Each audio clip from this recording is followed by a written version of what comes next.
Prière d'accueil de la parole.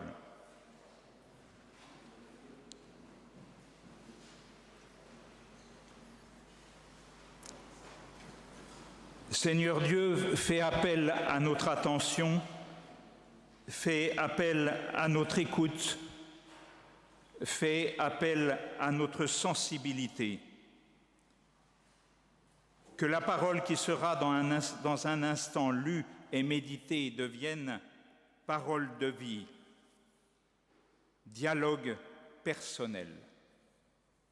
Amen.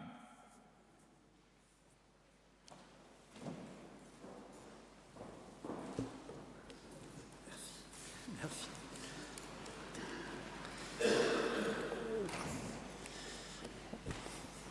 Donc je vais lire 4 textes.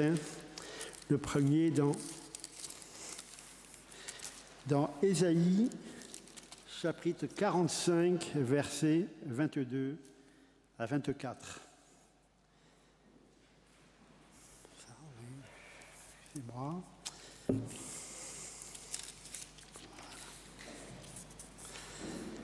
Tournez-vous vers moi et vous serez sauvés. Vous tous qui êtes aux extrémités de la terre, car je suis Dieu et il n'y en a point d'autre. Je le jure par moi-même, la vérité sort de ma bouche et ma parole ne sera point révoquée. Tout genou fléchira devant moi, toute langue jurera par moi. En l'Éternel seul, me dira-t-on, résident de la justice et la force, à lui viendront pour être confondus tous ceux qui étaient irrités contre lui. Le deuxième texte, c'est dans Romains. Je cherche. Je ne trouve plus ton texte. Excusez-moi, ce n'est pas mon recueil. Romains, chapitre 3, versets 21 à 28. Oui. 3, 21 à 28. Je trouve plus mon texte. Voilà, excusez-moi. 28. Mais maintenant, sans la loi est manifestée, la justice de Dieu à laquelle rendent témoignage la loi et les prophètes. Justice de Dieu par la foi en Jésus-Christ, pour tous ceux qui croient, il n'y a point de distinction. Car tous ont péché et sont privés de la gloire de Dieu, et ils sont gratuitement justifiés par sa grâce, par le moyen de la rédemption qui est en Jésus-Christ.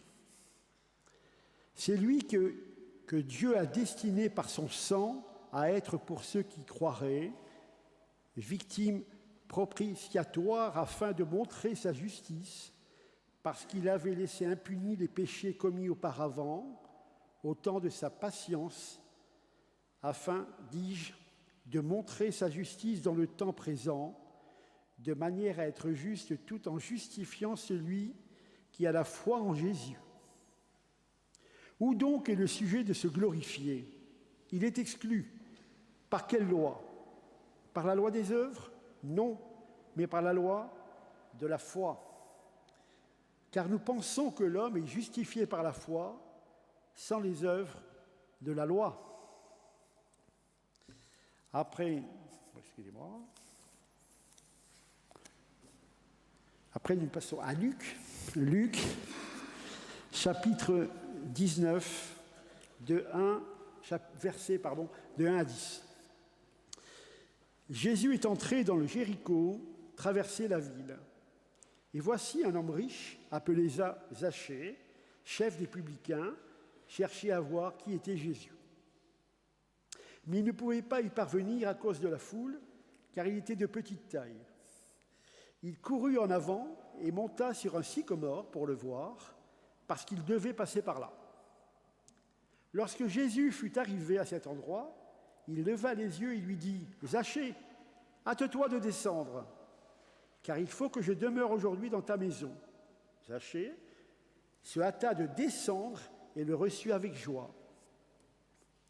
Voyant cela, tous murmuraient et disaient « Il est allé loger chez un pécheur, chez un homme pécheur. » Mais Zachée, se tenant devant le Seigneur, lui dit « Voici, Seigneur, je donne aux pauvres la moitié de mes biens, et si j'ai tort de quelque chose à quelqu'un, je lui rends le quadruple. » Jésus lui dit « Le salut est entré aujourd'hui dans cette maison, parce que celui-ci est aussi un fils d'Abraham, car le Fils de l'homme est venu chercher et sauver ce qui était perdu. »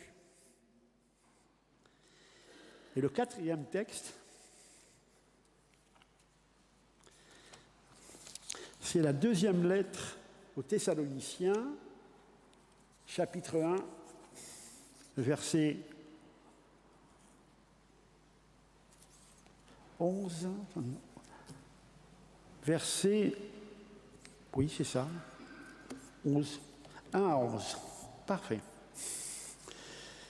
Voilà, c'est là, ça commence là.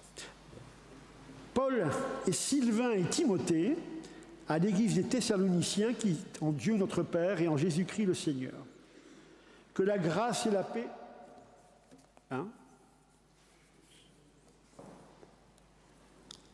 11 à 18. 11 à 18, c'est ça? Oui, excusez-moi. Il y a beaucoup de textes ce matin. Excusez-moi.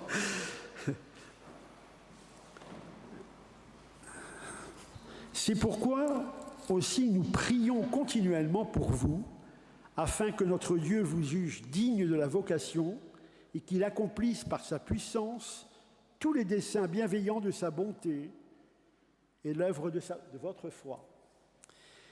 Et le verset, dans le chapitre 2, verset 2, de ne pas vous laisser facilement ébranler dans votre bon sens et de ne pas vous laisser troubler, soit par quelques inspirations, soit par quelques paroles, ou par quelques lettres qu'on dirait venir de nous, comme si le jour du Seigneur était déjà là. Merci, chers collègues.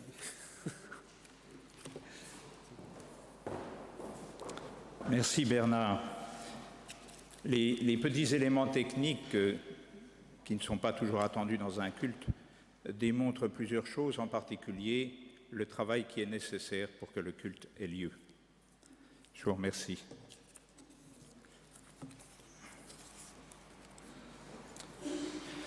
Nous nous levons pour le second cantique, le 1201, les premières, quatrième et cinquième strophes.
Dans les petits éléments techniques qui précèdent la préparation d'un culte, il y a en particulier la mise en page de la feuille de culte que vous avez en main.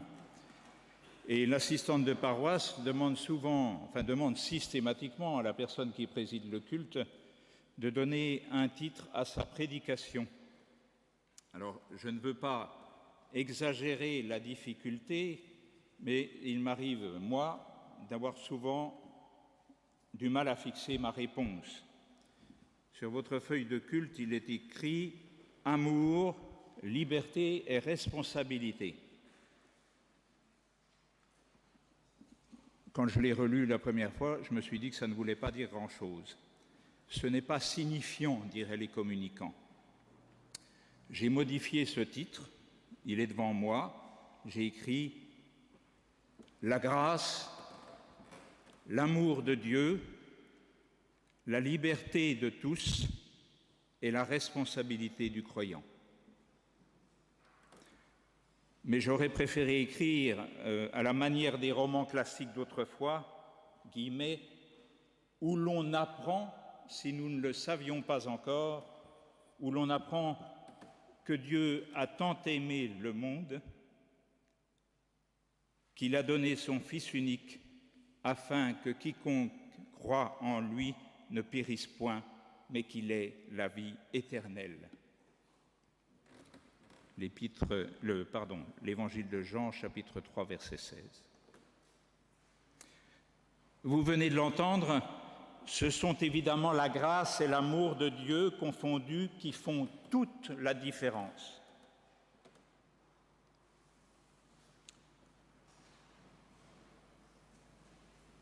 Aujourd'hui, on parle de culte de la Réformation. En France, il serait plus juste de dire culte de la Réforme, tant l'histoire des religieuses des deux pays diffère.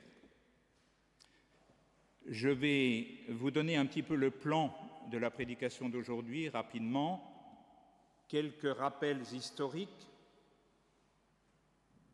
les arguments du texte biblique dans 3 directions: appelé, libre, l'amour. Les choix théologiques faits par Luther, pas seulement le protestantisme, et une rapide conclusion.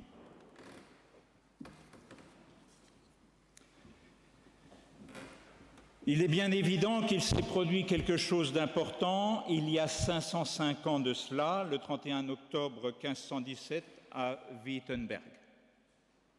Les 95 thèses de Martin Luther, sujet allemand, moine augustin, théologien et professeur d'université, ont bouleversé l'Église de son temps et la compréhension, entre autres, de la conception de Dieu, du rôle de l'argent, la question de la mort, la question de l'éthique qu'avaient alors majoritairement ses contemporains.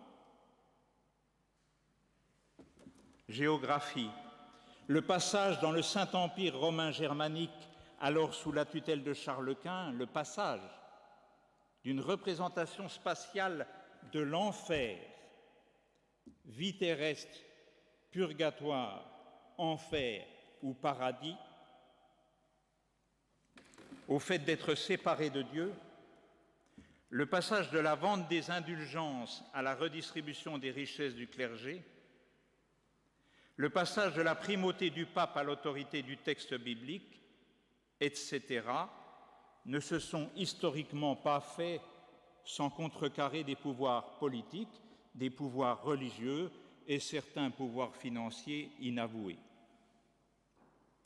Sachez tout de même qu'il y a eu quelques pillages, quelques révoltes, et le 15 mai 1525, des milliers de morts.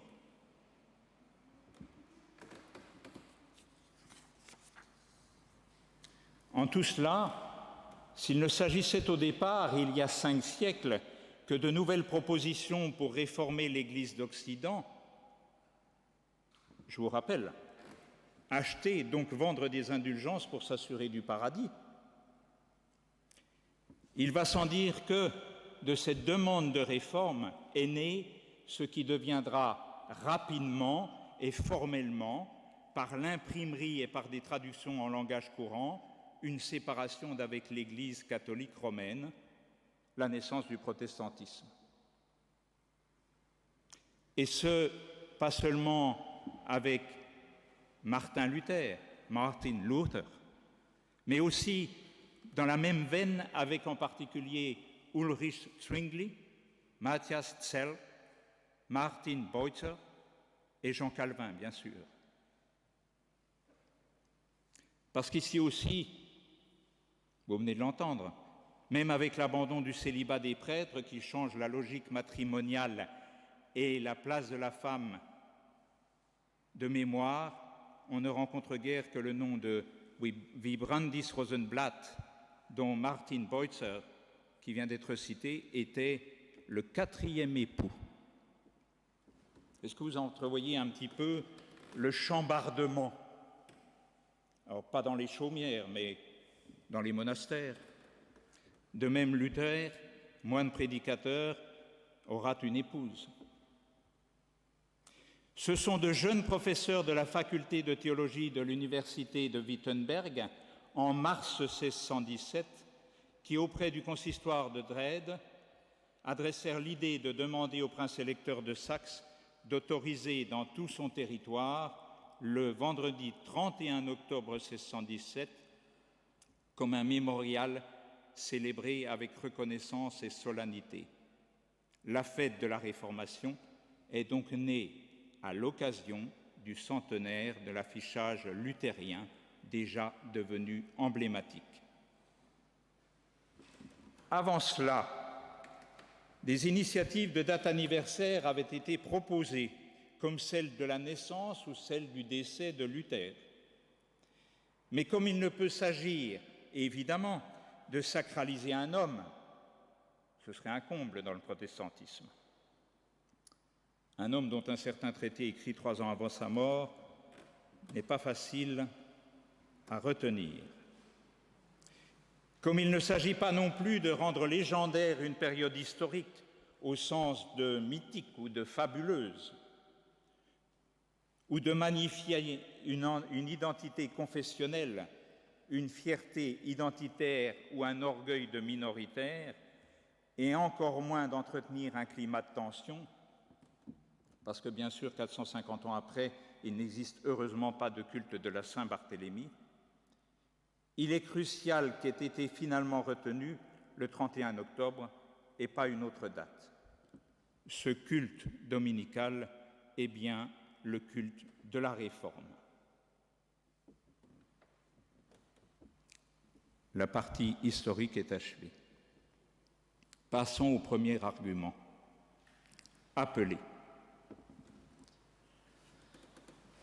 Les 4 textes qui ont été lus tout à l'heure, tant bien que mal, sont les 4 textes du jour. Mais c'est dans ces 4 textes que seront pris la majorité des extraits. Ésaïe, tournez-vous vers moi et vous serez sauvés, vous tous qui êtes aux extrémités de la terre, car je suis Dieu et il n'y en a point d'autre. Chapitre 45, verset 22. Nous sommes appelés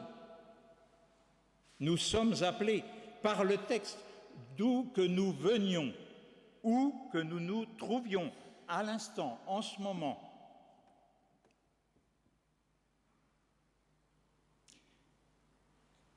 Quand Jésus arriva à cet endroit, levant les yeux, il lui dit « Zachée, descends vite, il me faut aujourd'hui demeurer dans ta maison. » Tout un chacun est appelé. Tous sont appelés. Toutes sont appelées, sans exception. Et vous l'avez bien compris, y compris les employés du gaz et de l'électricité, ou, comme Zachée, les fonctionnaires du ministère des Finances et de l'Économie.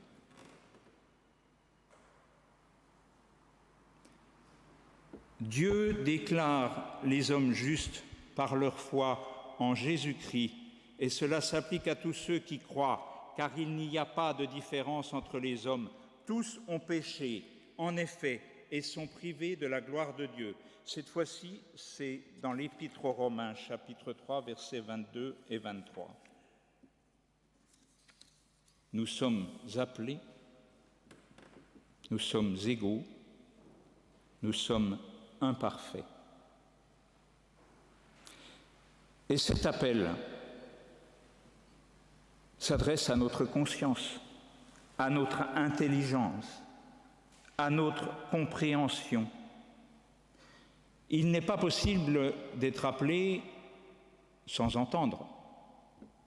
Moi, si j'enlève mes appareils auditifs et que la personne qui m'appelle est à l'autre bout de l'appartement, je ne l'entends pas, elle peut m'appeler. Il n'est pas possible ici d'entendre sans lire le texte. C'est pour ça qu'il y en a eu de nombreux lus et c'est pour ça qu'il y a de nombreux extraits ici. Sans lire le texte biblique. Et il n'est pas utile, il est même franchement désagréable de lire la Bible, l'appel de Dieu, sans chercher à le comprendre, sans le lire souvent, quotidiennement, sans partager ses interrogations, ses hypothèses, sans prier régulièrement.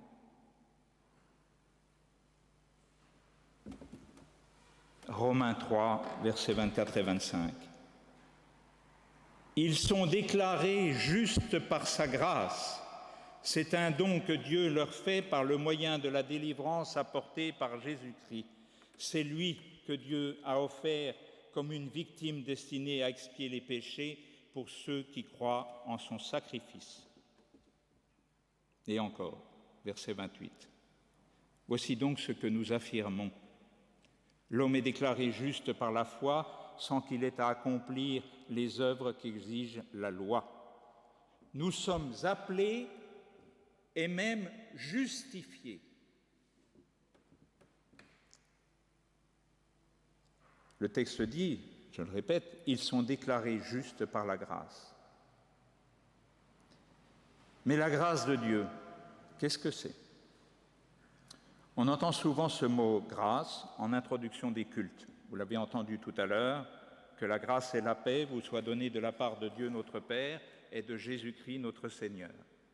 Mais en quoi consiste réellement cette grâce divine mentionnée plus de 100 fois dans le texte biblique ? Je vais vous demander d'imaginer. Il est malheureusement trop facile d'imaginer ce que je vais vous proposer. Imaginez quelqu'un qui a commis une faute grave, un meurtre prémédité par exemple. Cette personne devrait écoper d'une peine proportionnelle à son acte. Mais le président du tribunal, ayant pitié d'elle, a décidé de la libérer et d'offrir son fils pour prendre sa place. Ainsi, cette personne condamnée a obtenu miséricorde et l'a obtenu grâce. Son acte devait donner lieu à une peine de détention, mais elle est libérée. C'est extraordinaire, c'est étonnant. Il y a une expression que j'aime beaucoup, c'est époustouflant. La grâce de Dieu, pour nous, se présente de la même manière. Nous sommes tous des êtres condamnés. Condamnés à être cantonnés à nos imperfections, à cause de nos imperfections. Condamnés à nos limites, à cause de nos limites. À cause de nos facilités, de nos paresses, de nos renoncements, de notre manque de courage. Et la liste de ces péchés, nos péchés, est longue. Nous sommes tous condamnés à cause de nos péchés.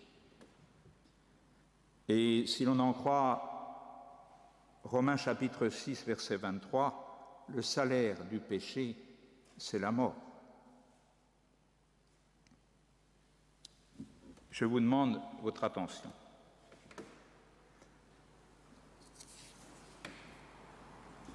Matthieu chapitre 5 verset 22. Mais moi, je vous dis que quiconque se met en colère contre son frère mérite d'être puni par les juges.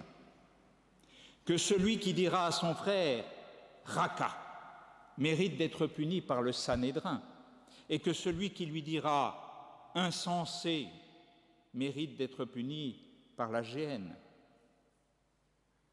Mais moi, je vous dis que quiconque regarde une femme pour la convoiter a déjà commis un adultère avec elle dans son cœur. À la lumière de ces deux exemples, personne ne peut prétendre ne pas faire d'erreur, encore moins être sans faille devant le jugement de Dieu. Cependant, tous ceux qui croient au salut par l'œuvre expiatoire de Jésus-Christ sont libérés gratuitement. On obtient la grâce de Dieu par le simple fait d'y croire sincèrement et de tout son cœur. Cette grâce ne consiste pas uniquement à recevoir le pardon de Dieu, elle nous conduit à la paix. Il faut insister sur cette gratuité de la grâce de Dieu. Finalement, l'utilisation du mot grâce dans la Bible signifie obtenir sans frais ce que nous ne méritons pas. Aucun acte personnel ne peut nous sauver, aucun effort individuel, aucun effort collectif ne peut conquérir le salut. C'est le salut offert, déjà acquis, qui donne du sens à nos efforts, parce qu'il est offert. Quand nous agissons en direction du divin,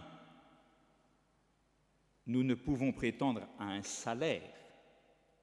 Nous ne remboursons pas non plus une dette. Nous répondons à un appel.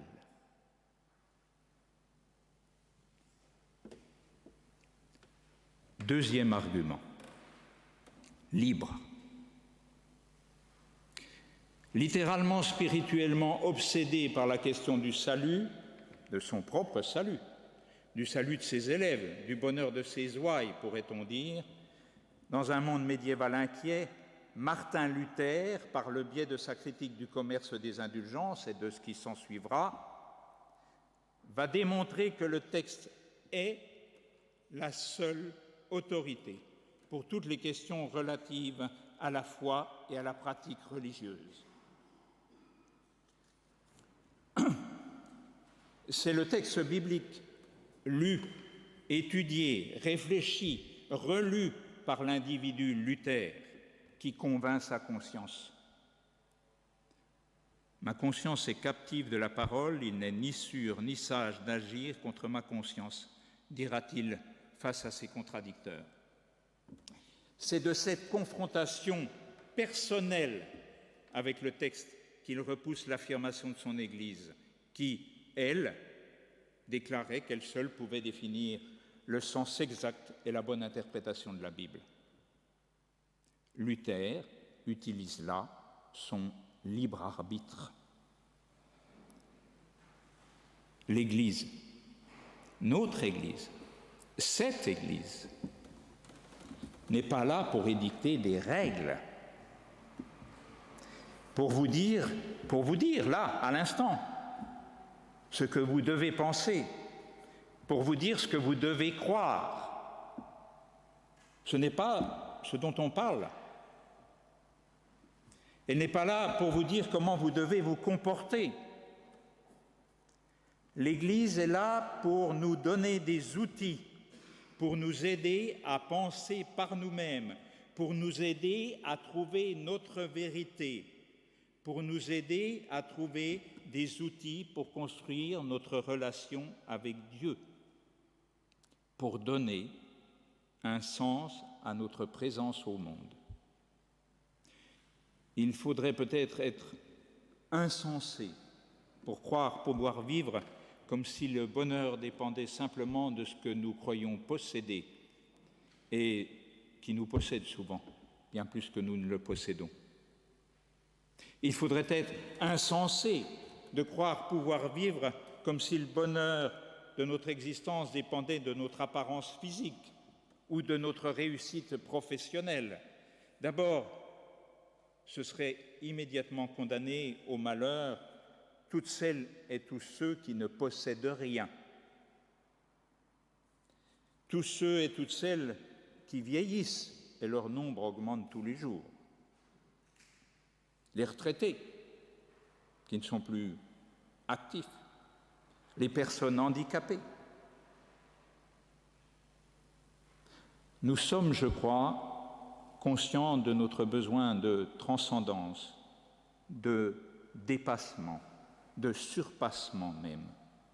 Notre liberté est dans cette conscience-là.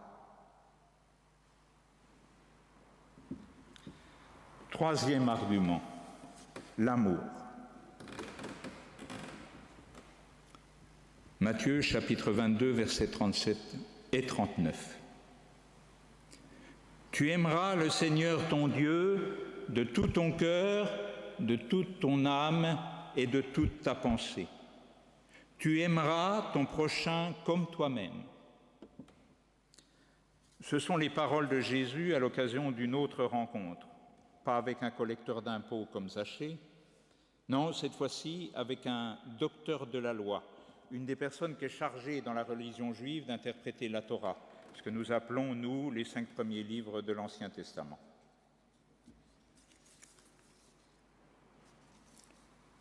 Souvenez-vous de notre histoire de juge de tout à l'heure. Que peut être la réaction de la personne justiciable dont on parlait? D'accord? Elle n'a rien demandé au juge. Mais sans ce coup de théâtre, elle croupirait en prison, ou pire.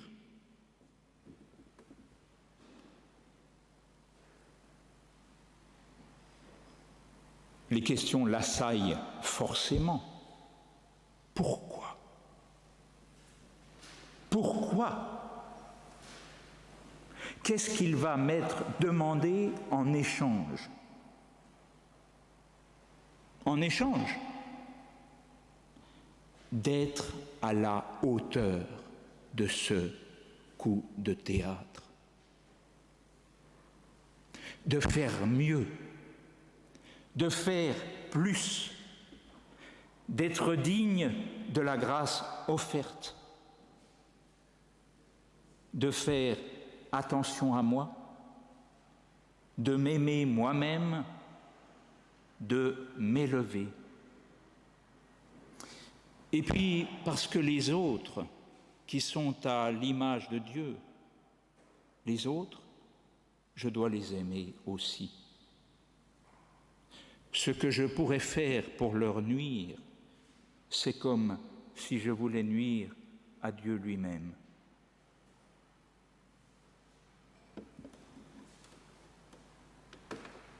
Voilà pourquoi nous prions continuellement pour vous, afin que notre Dieu vous trouve digne de l'appel qu'il vous a adressé, que par sa puissance, il vous donne tout le bien désiré et rende active votre foi. 2 Thessaloniciens, chapitre 1, verset 11. Passons au choix théologique du protestantisme. En latin, sola scriptura, par l'écriture seulement, sola fide, par la foi seulement, sola gratia, par la grâce seulement, solus Christus, Christ seulement, soli Deo gloria, à Dieu seul la gloire. C'est ainsi, avec l'affirmation de ces 5 seuls ou seulement, que nous voulons célébrer Jésus-Christ, que nous voulons rendre gloire à Dieu, Père, Fils et Esprit. C'est ainsi que nous cherchons à vivre l'Évangile, que nous cherchons à être fidèles à son message de vie. C'est ainsi que nous cherchons Jésus-Christ et que nous le laissons nous saisir pour en devenir ses témoins. Alléluia! il y a 3 ans, jour pour jour, 3 ans aujourd'hui, le 30 octobre 2019, pour une méditation à partir de l'extrait du texte d'Ésaïe lu tout à l'heure, et s'inspirant d'une traduction néerlandaise, l'hebdomadaire Réforme titrait, je cite, « Approchez-vous de moi et laissez-vous sauver ». Comme c'est bien dit, laissez-vous sauver. C'est Jésus-Christ qui nous a convoqués aujourd'hui. C'est lui qui nous a rassemblés dans ce temple. Ce devrait être lui qui nous anime et vers lui que nous devrions nous tourner avec nos faims, nos questions, nos besoins et nos soifs.